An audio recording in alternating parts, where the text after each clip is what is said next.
The following is an RC Racing TV special exclusive and contains actual autopsy footage, which may contain material which some viewers may find objectionable. Viewer discretion is advised. Until now, race-winning RC cars took their secrets with them to the grave.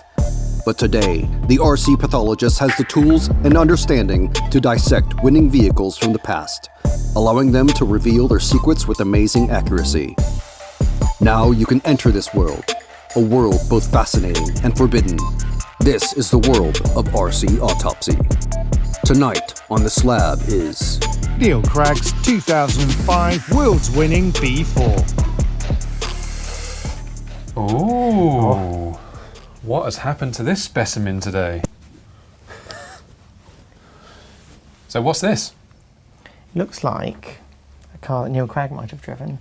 So this was 2005 World Championship winning car from Collegno in Italy. Italy. This is before I started racing. Yeah, there you go. It was, they had the Euros the year before, 2004, which Neal won and then managed to break his leg after two-wheel drive. So when I started racing, Neal wasn't doing the Nationals because he'd had his leg broken. There you well, go. Not had it broken. We had a bit of history. We had a football match after the two-wheel drive Euros where Neal won, dominated, and then unfortunately Neal had a tackle that was a little bit too aggressive and ended up with a broken leg. So I had to miss full drive, but then came back a year later, and obviously luck was still on his side for that track with two-wheel drive. So this is it. I'm pretty excited about this one because I was there. And well, first, let's look at the body shell because I have a connection to this body shell. I remember, so there was Paul Bradby, he used to have a body shell very similar to that as well. He did. And did you have a body shell similar to that? No. Did you paint it, Lee? Oh, I might have done. Is this Pidge Paints happen to be your... There you go. So, painting? yeah, I painted this body. Yeah, pretty exciting. Because when I first started racing, I don't want to start that in every sentence, but you were doing lots of body shells for people, which was pretty cool. So yeah, it was college days, earn a bit of money, paint some body shells. Obviously, these guys didn't pay me, but he won a world, so basically it was all it's me. good promotion, isn't it? Yeah, I won that world for him because I painted the body. Yeah. So I have a question for you. So some of these sponsors I recognise. What's this one? Pimp. Yep. You can't have a conscience in the pimp game. Well, that was actually just some stickers we had made. Oh, okay. And, so yeah, he was obviously a pimp for winning that world. Oh yeah. Yeah. so yeah, that one was one sticker we had made. Pidge Paints was me. Yep. Then we have CML underneath, obviously an affiliation with distributing associated parts, and obviously helped Neal, very close with Neal, so CML. The obvious one, really powered. Team Associated on the side here, on the top. But then we have a random double manufacturer. I remember, obviously he used to not have a four-wheel drive by that brand because they didn't produce one at the time. That's right. So he ran the Yokomo, but they didn't quite have a competitive one, I think, when they started, because I think they only had the Dogfighter for a little while, and then they brought out this lovely carbon fibre. It was glistening. I remember seeing it at Tiverton, and I can't remember the name of that car. So the car he would have used here would have been the MR4 BX. Yeah. Pretty sure. Yeah, I remember. Because I ran it too. I have one at home. But also at this World's J Concept were becoming a thing. 2005 was their first real year doing the Worlds for J Concept. So that was, most of Associated's drivers were connected to Jason, and they would run the BJ4. So was that a prototype of the BJ4 at the time? Was that the real one that came out? That was a released one. Yep. They actually debuted that car in 2003. Just Jason and another guy, Brad, had it. Yeah. And then 2005 was an actual production car that they sold, and it was actually a new car for that Worlds because they'd gone from batteries all down one side to a saddle pack to deal with the bumpy track that was in Italy. But anyway, let's not talk about that one. But that is why there's a Yokomo sticker on there, because Neal ran the Yoke full drive. And that week, full drive was actually before two-wheel drive. So full drive had already been, and a bit like the last Worlds that just happened, but full drive had already been, and Neal finished second in full drive. And it was won by Cavalieri with the BJ4. I see. So the reason full drive has been run first is because the weather and the track was not so good, or was it just a trend back then? Because back in the day, and it's still kind of true now, but two-wheel drives normally tear the track up. Our tracks are quite pristine now, so it doesn't happen as much. But back in the day, an old school dirt track, if you ran two-wheel drive first, it would be pretty wrecked by the time four-wheel drive came around. So they decided to run four-wheel drive first to try and look after the track. Obviously, with a week's running, they didn't want it to be annihilated first, because two-wheel drive just drives the rear wheels. So got a lot of wheel spin, a lot of track wreckage. But yeah. So you got two more sponsors. So you got Nosram, Yep. Which we understand is an electronics brand. Yep. And then you got Racer Magazine on there, which is nice to see. Racer Magazine, yeah.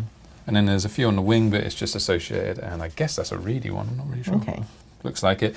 And then his number here, transmitter impound number 253. Because back then, for those that have gotten to racing more recently, we had aerials and crystals on the controllers, and really you could ruin someone's race if you turn your controller on if they shared a certain number, so you had to put that in a compound. Or you did it on purpose to ruin their race. Or you did that. But yeah, if you would have read this sticker, you'd have seen it says Italy as well, so you would have got a jump. That's true. I got all excited and I was like, oh, when did this happen? Right, let's take this body off. Velcro, pretty strong Velcro. Look at that. Look at that. What do you notice?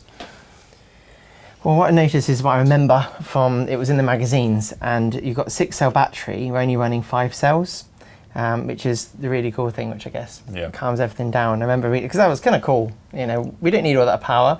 It's not like with stock racing or a couple of other classes, you wouldn't dare even cut back. And that was... Because this allowed it to still be relatively fast. They didn't want to change down the motor, but just be a much smoother power delivery. The best thing about this is Neal didn't know that happened. Oh, really? No. So he went through qualifying, running 6-cell, but the track was getting looser and bumpier. And for the finals, Mick actually did it without Neal knowing. And that's cool. He won the world. I take it he told Neal afterwards, and I reckon Neal was cool about it. Because as the cool kids we were back then, we would actually take the mickey out of people running 5-cell. So, you're a wimp, you can't handle it, handle it. And then he won the worlds like that. So he's a really world champion. And that was a bit of a trend, the 5-cell back then? Just for that worlds, really. Okay. Yeah, it was just very, maybe it was more in the States, but we didn't obviously do it being on grass and stuff like that. We didn't need to, so. Yeah.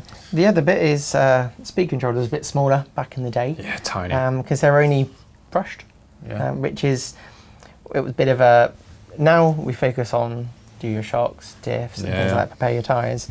When I first got into racing, it was, I couldn't just put a motor in and run a race. No. And when you're getting into it, you don't want to have lots of motors because it's a lot of money. So a lot of these guys were having, after each run, motor will come out, reskim, new brushes, and I guess even put on kind of an analyzer, because Mike Reedy used to take care of everyone. That's right. Back then. But you know much more about that. I do, and this, we'll look back here and see if we can see on this camera. You have a little spring, and you'd push that out, plop it over, and then your brush would come out. I'll actually try and get this one out in a minute once we take the wheel off. It's obviously a bit corroded. It's obviously been sat around. It might have even, it's unsoldered itself too, look. But it's the old school thing we had to do, and if you wanted to be competitive with this style, you were every one, maximum 2 runs, and then you had to take it apart. True, skim the lathe. Yeah, and also going back to the batteries, there was a lot of treatment done to the batteries. They had to be charged, a bit like stock racing now, where the last second, then take it up over to the track. But also discharge, we used to have the, I can't remember what the unit was called, but basically you put the battery on it. Discharger. Yeah, a discharger, but it would have 6 connections on it effectively, or 12, and it would basically individually discharge each battery, make them perfect. Have a light bulb on them, and that would flatten it down. Just thought I'd point out is, obviously we didn't have flat batteries because they're all individual cells, and it's cool how everything had to be kind of ribbed. That's probably, I don't know how many times that's been taken off since that meeting. Not many. Probably maybe never. Sorry, Nate. Sorry, Neal. But here's that one cell that made you a wimp. You would have won the final by even more of a exactly. Otherwise, I mean, you would have lapped everyone. Yeah. But what we can see here, and I remember this well. This is bringing back my youth. Is when you become a factory driver, your batteries always had the numbers sharpied out so that you couldn't get jealous that the driver next to you had a better see. set. So his the same as yours. They're like, yeah. Yeah, and it's like, so this basically stopped arguments. I see. But if the Sharpie was a bit rubbish, you could still see through it. But, and the other point is, obviously, batteries were all balanced, so you'd have 6 batteries, all very similar, if not the same. Obviously, I guess they had 1,000 batteries. They'd be going through all of these batteries to kind of get that matched set. And it'd be Exactly. printed out on the side so you could read those numbers. 3300. Obviously, all this Well, big. it's only slightly more powerful than what we run now. We're in 4.2s. Yeah, honestly, when I picked this up earlier, like, wow, it's heavy. Yeah. It's heavy compared to what we have now with nothing. Batteries soldered in, you know, they're not plugged in. We wanted to keep the least amount of resistance as possible. That's right. I remember everyone had a soldering iron on the bench pretty much. Yep. Yeah, for taking the motor out and soldering the batteries in. I did it too. Yeah, and I think they introduced the rule kind of a few years after that you have to be able to unplug it. Because imagine you're soldering in your lipos now. A little van sticker under there. That's cool. I take it the camera can see that. Yeah. Oh.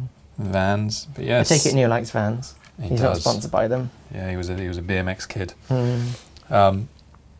I'm surprised there's no FET lead. I thought there'd be a FET lead at the servo. That was a thing back in the day. Just one that said it's length adjusted. That's it really. And it's an old Someone's been on KO the one. old solder, adjusted the length for them. That's interesting. See, they got a FET lead there. But it's just trimmed. Trimmed off, not using that. And look how small the shocks look. Tiny, right? They do look diddy. 10 mil. Yeah. It's funny how, not funny, but now we have fancy screws, titanium this, titanium that. I mean, Neil didn't put anything in this. Yeah, it's all plastic hub carriers, everything. Plastic, all steel screws. I mean, Associated used to make even the the collars, fancy kit. They used to do like blue collars and things, right? I think it was very early on in the days where threaded shocks. Yeah. I remember thumb screws being a huge thing. It was like someone had reinvented the wheel when a thumb screw came out. And people used to lose them all the time. It's one of the things that started the thing that getting into machining, making myself spare thumb screws because they'd go and it's in the grass. Can't put my battery in. What do I do? Yeah, the other bit when you mentioned fancy screws, like the washers, obviously eventually, if you're a pro, you can put the blue ones on and stuff like that.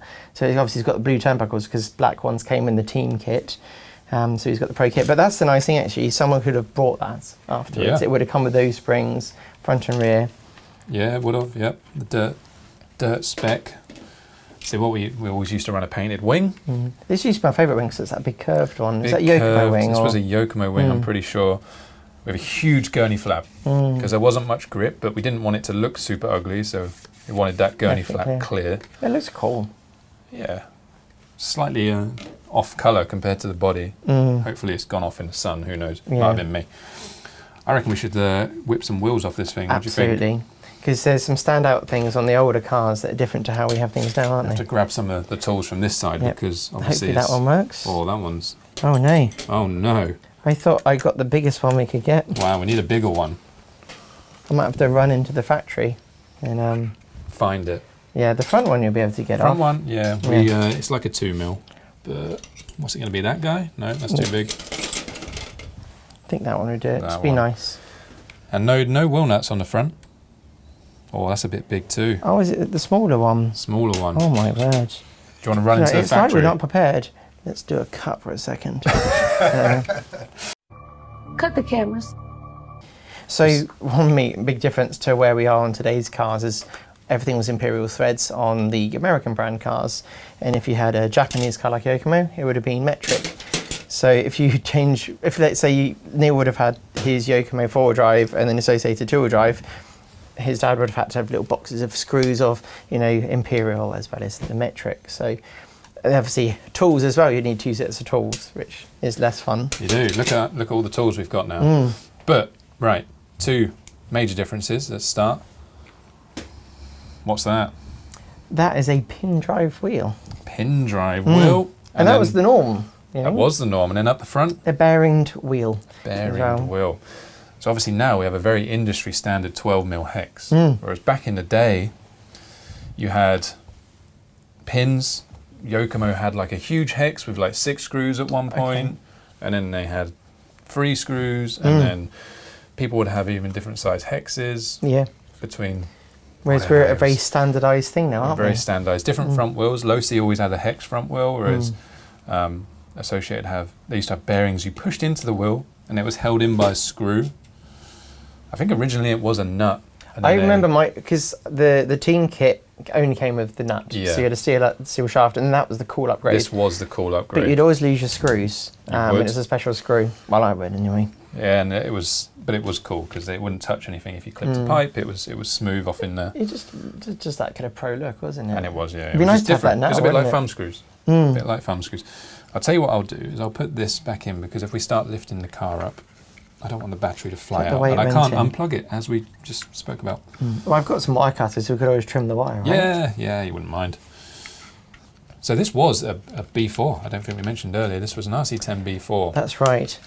And how long had it been out from like the B3 that? So this was 2 years old at this time. Okay.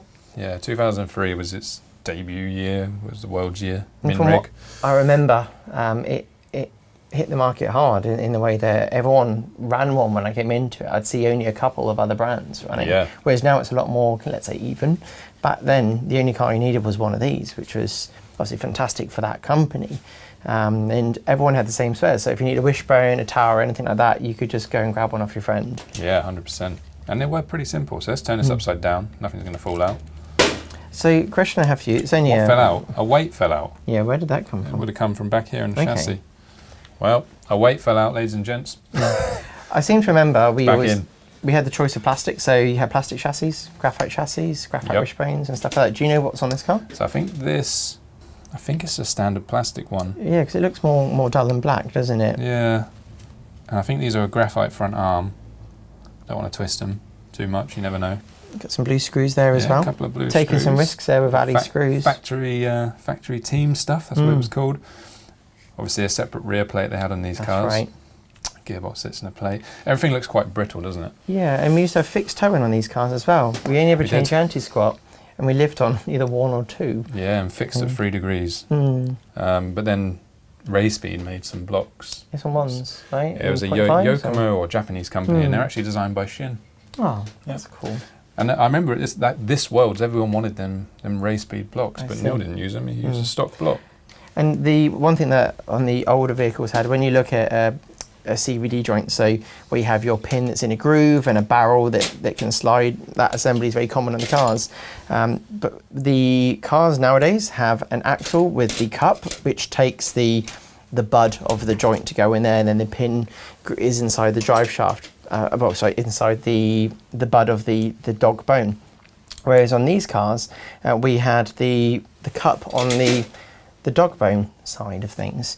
So there's an exchange happen over the years. And if I'm honest, I'm not really sure why. Maybe it's easier to manufacture or something like that. I'm not sure. Have we not got the right size tools? You can put a 2.5 in that hole, you should be able to, because that's what I used to use. It's a toughie. I reckon the 2.5 all screws in there. I It did try. It's 2.35 is the hole size. If not, if you give me a second, I'll magic one out of thin air. So Again? Right. Hey, it fits. that's perfect. Like Right? a glove, Cinderella. Yeah, it's like we were prepared, but Yeah, not we were. prepared. Yeah. Okay, so they got a clear gear cover. I know they made a black one at some point, but it must have been after this. See, for those that can't see it, these screws Yeah. are a shade of brown. Yeah, they've been made to look like that. Years of being in a loft. Because it is Remember- pretty dirty. I mean, Neil, you need to take better care of this this vintage piece here. So here we go, slipper. Very simple back in the olden days. That's right. Just a 2-pad slipper. Because obviously over the years things have evolved, and that looks pretty rigid. Yeah, it's pretty tight that. I think those bearings might not be moving. I wonder if it's just too badly unmeshed, you know. Should we take the pinion off just to see if the gearbox spins I around? can't spin it to the side, I can get it off. I see. But we got a 26 pinion on there. Pretty big. I'd love to know what the motor was. We'll just take it out. Well, let's try, shall we? Yeah.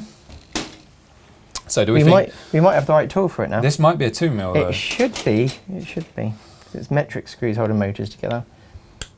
Here we go. That was. So what year was this again? This car? So this is 2005. Okay, so that's been quite a few years since that screw's come out. It's been a lot of years, and it and came it would have out. been after it checked. Do you want to try and get that screw off there? Is it held on the end? It is held on the end. There we go. I didn't want to lose it. That would be sacrilege. So I've got a factory full of them. It's not the originals though, is it? That's very true. But no one's going to know, right? Nah, no one's filming. That one's stuck as well. Right. Oh, it This isn't going to come out because the pinion's going to be too big, which it Might be able is. to twist it so we can get to the pinion Oh, now. yeah, the motor's properly locked up. Properly locked up. There we go. You can spin it round so you can get to the pinion now. That's true. Oh, this is the scary part of the pinion. So we're going to The strip the pinion's head. nice and non-rusty. It's a very shiny one. It might be a metric. Yeah, it's And do we have a Imperial. 1.5? Oh, Imperial, okay. We'll try that one Let's again. try this guy. Or do we need an 050? Oh, it's probably an 050. We don't have an 050. We're going to leave the Pinion on. We're going to leave the Pinion on. Yeah. But I can't quite get it round to see what the motor Where is. would it normally have been? Ah, there we go. A 12 double, and it says Neal on it. Nice. So I'm guessing that was made for purpose by Mr. Mike Reedy. But yeah, it is seized up. It has obviously gone a bit rusty on there. I think it's past its warranty now, so you It can might probably be accept it. slightly past it. Might be slightly past it. Right, let's get the screw back in.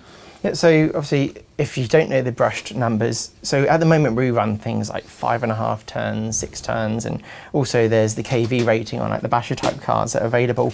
Back then we had wines of copper go around like you do now, but there's more wines, and 12 double sounds like that. Well, that'd be slow because 13.5 at the moment is quite a slow class, but it's not. It's in stock. I don't want to upset anyone. You can put a big Pinion on. Anyway, back then 12 would have been pretty fast. We'd sometimes go down. Well, the most you'd ever see, what, like 10s at racing properly. 9, Yeah. but not on dirt, you know. And your batteries need to last. At the time that this came out, the battery was that bit better. Especially when there's only 5 of them. Yes. So really, like a 12 double, that would have sounded good first of all, because they used to really rev, didn't they, when you heard them get going. And you know, when I got into racing, I'd run like the 19 turns, like you got me into all that, and that was still pretty modest on power. So as for brush motors, that would have been pretty good. I'd argue it was good enough to win the Worlds. I would argue that it probably was good enough to win the Worlds, and it did. Let me get this case back on. I'm being all nicey here. No, that's good. I remember mine. I swear they did a Lexan one. I can't remember exactly. Yeah, but I the remember it used original you crack had to a bit. cut out. Yeah, and I used Yeah. to damage mine all the time because I'd take it off because I'd take my motors out because they needed to be re-skimmed and That's right. etc. etc. Yeah, they made them a bit more hardy. That's in there. And how you used to adjust your slipper was by popping the little grommet out. Which is the bit you'd also you lose quite a lot, don't Yeah, you? Yeah. lose that. That's been in and out quite a lot of times. So I'm guessing this car probably was new for the Worlds because they used to be built by Kurt Wenger, called Coach, who used to build Neal's cars for big events. Yeah. Right, so that's that. Do you want to have a look in a shock? I think we should look inside a shock. I think we should. I think we should have a little look. Don't worry, we've got permission. Which nut wrench are we going to be? This one. And a thing to note as well, plastic nuts. None of this fancy aluminium nut on here. It's a plastic nut. Yeah, and one other thing is he's got, and as the Americans like to say, aluminium blue shock stand off there. And then on here he's got the kit bits.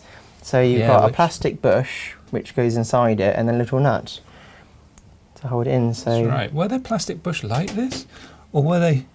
I don't know, it looks different. I don't remember that exactly. I think it was a Yeah, they've been cut. it was a bigger thing. Yeah. So they've been cut to move the shock forward, right? Maybe they want to stand that shock up a bit more like we do now when we offset them a bit more. Yeah, because it's definitely been cut down. Right, let's take the bottom off what we got down there. Hopefully it's the same as the side ones, or is it like a 2 mil size I think one? it's a slightly bigger one. I'm giving you a job now. You can find... Try that one. Oh, that's smaller. That one, maybe?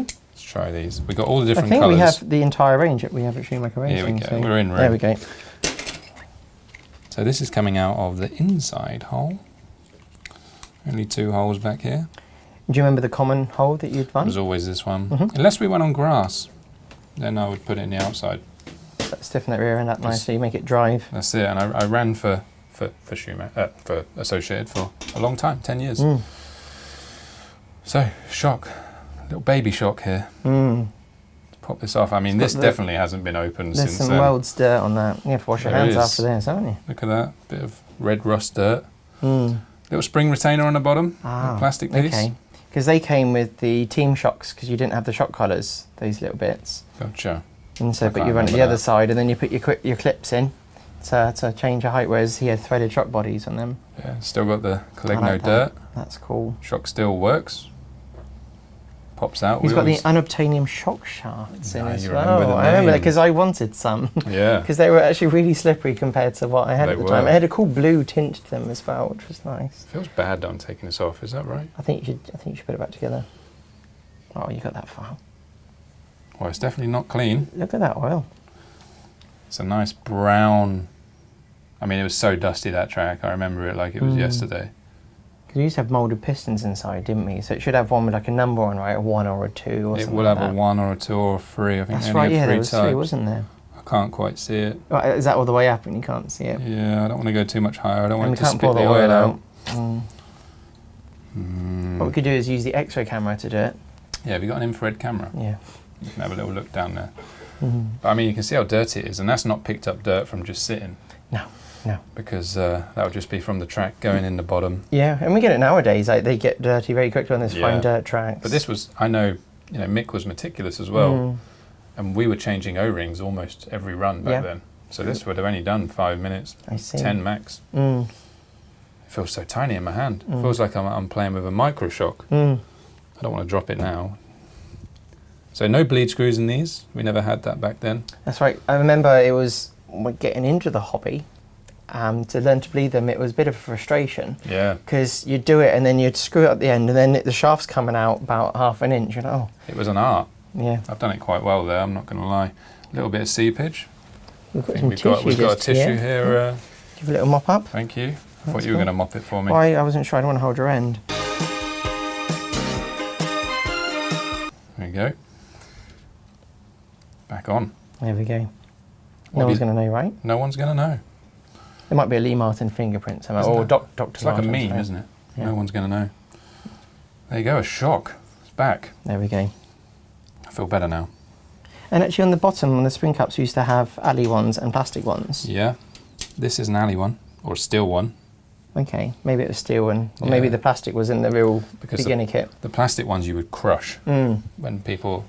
Even the tops here, when you had a plastic one in, people didn't really know what they were doing and they would tighten them up too much and crush them. Yeah.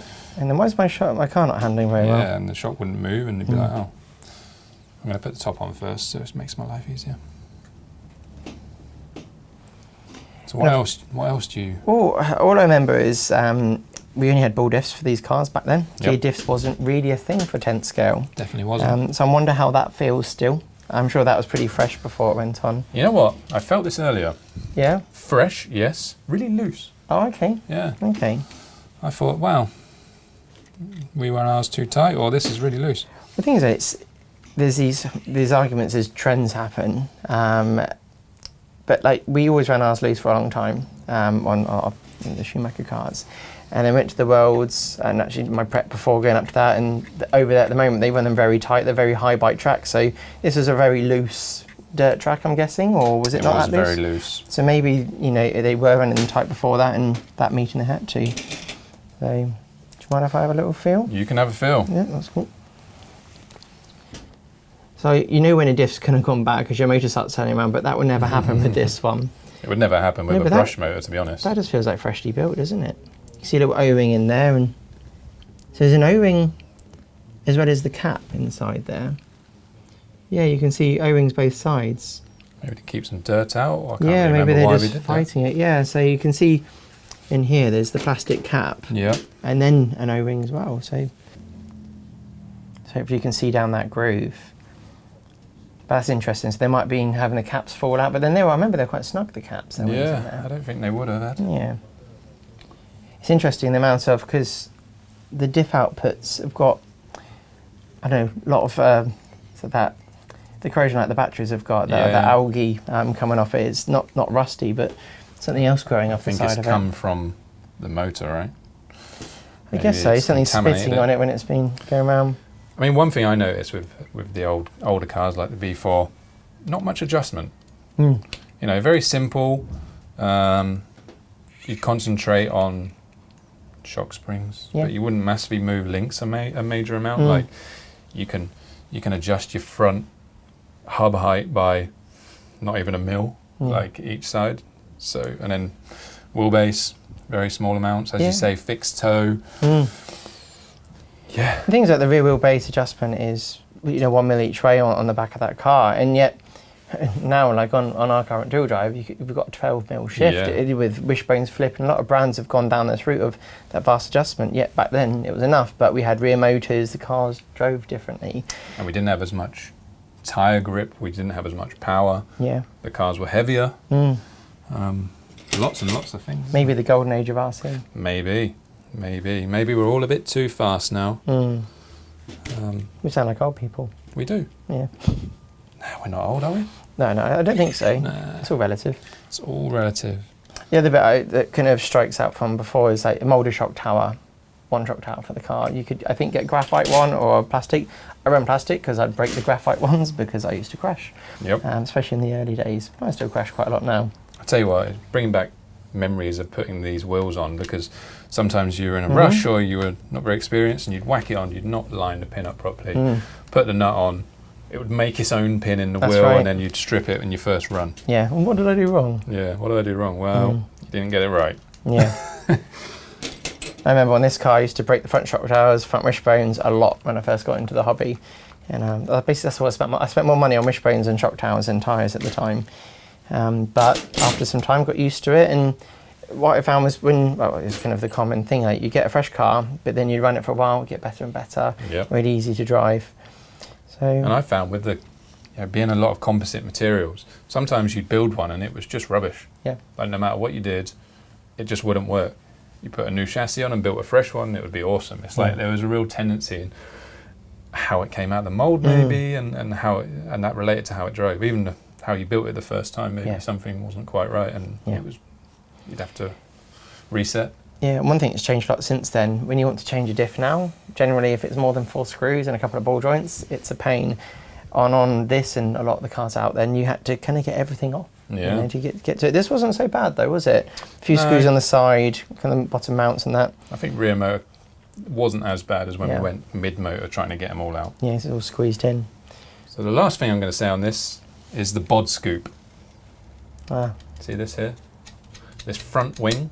Back then it definitely wasn't a thing, and people that put them on, we called them bods, random bods. Why would you put this bod scoop on your car? Yeah, it's not going to make any difference. It's not going to make any difference, and now we wouldn't hardly run a car without a front wing. Yeah, why aren't you running front wing? Yeah, so it's just funny how back then this was considered weird, same as the five cell, and now it's just normal. Just spotted you got the plastic servo mounts because they had the blue ones. Maybe that came later. Yeah, it's just you'd run out of budget. Yeah, the nice thing is that he's got a car that isn't super high level in regards to spec. No. And he went on one of worlds with it, which really stands true. Even nowadays, you could get a kit car, maybe a couple of the odd tuning aids, but you don't need all the fancy stuff to go and win. And Neil proved that. Yeah, Neil definitely proves that. Most weeks. Yes, even now. Even now. In his old age. Yeah, I mean, I was there at that Worlds. I didn't make the main, unfortunately. I was still learning my craft and having a good time. But I was actually sat next to his dad when he crossed the finish line. It was an emotional time. We were close then and closer now. So yes, it's a proud thing, just being able to look at this car. So thank you all for looking at it with us. No, thank you.